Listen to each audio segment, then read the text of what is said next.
आदरणीय कृषक साथीहरू, तपाईहरू सम्पूर्णलाई नमस्कार।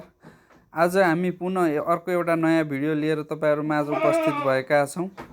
यो तपाईहरूले दृश्यमा देखिरहनु भएको भिडियो रुन्टीगढी बहुउद्देश्य कृषि तथा पशुपन्छी फार्मको हो, जुन दाङको घोराई 9 दुबीचौरमा अवस्थित छ।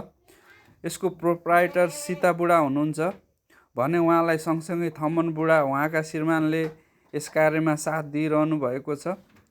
देख्न सक्नुहुन्छ अत्यन्तै राम्रा बाख्राहरू, बोयर बाख्रा थोरै पाल्नु भएको छ, तर अत्यन्तै राम्रा बाख्राहरू उहाँहरूले पाल्नु भएको छ।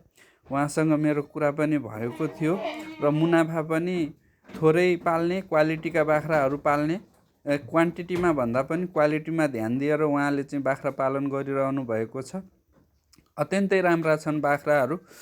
वार्षिक मुनाफा पनि धेरै राम्रो लिइरहनु भएको छ उहाँले। यो जोडीलाई यो मेहनतको लागि हामी हृदयदेखि नै धन्यवाद व्यक्त गर्न चाहन्छौँ।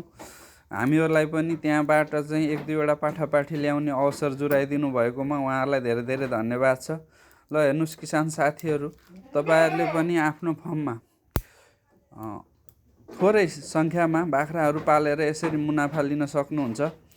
तपाईँहरूले धेरै नपाल्नु होला बाख्राहरू, थोरै पाल्नुहोस्, राम्रा पाल्नुहोस्। 10वटा माउ पाल्न सक्नेले 5वटा माउमा जाँदा राम्रो हुन्छ म भन्छु। म तपाईँहरूको फिड कस्ट पनि कम्ती पर्छ, तर त्यसबाट उत्पादन हुने चिजहरू अत्यन्तै राम्रा चाहिँ उत्पादन निस्किन्छन्। तपाईँहरूले त्यसमा ध्यान दिनुपर्नेछ र बाख्राहरूलाई समय समयमा जुकामाटेको औषधिहरू चाहिँ खुवाउने, लिभर टोनिकहरू खुवाउने, कहिलेकाहीँ आवश्यक परेको खण्डमा क्याल्सियमहरू खुवाउनु भयो र पर्याप्त मात्रामा घाँसहरू पुरा गर्न सक्नुभयो भने अत्यन्तै राम्रा हुन्छन् साथीहरू। यसरी नै पाल्नु होला। र यो अत्यन्तै राम्रो बाख्रा पाल्नु भएको छ उहाँहरूले। हेर्दा पनि रहर लाग्दा पाठाहरू तपाईँहरूले दृश्यमा देख्न सक्नुहुन्छ। साना पाठापाठीहरू पनि अत्यन्तै राम्रा छन्। यो जोडीलाई हृदयदेखि नै कृषि क्रान्तिमा चाहिँ वास्तवमा यसरी हो कृषि क्रान्ति गर्ने नेपालमा। यो बोयर जातका बाख्राहरू अत्यन्तै राम्रोसँग पालिरहनु भएको छ। उहाँहरूलाई हृदयदेखि नै धन्यवाद। र यसरी नै गरौँ साथीहरू, मिलेर अगाडि बढ्ने हो। हाम्रो यो भिडियो तपाईँहरूलाई मन पर्यो भने लाइक गरिदिनु होला। केही सुझाव सल्लाहहरू छन् भने कमेन्ट पनि गर्नु होला।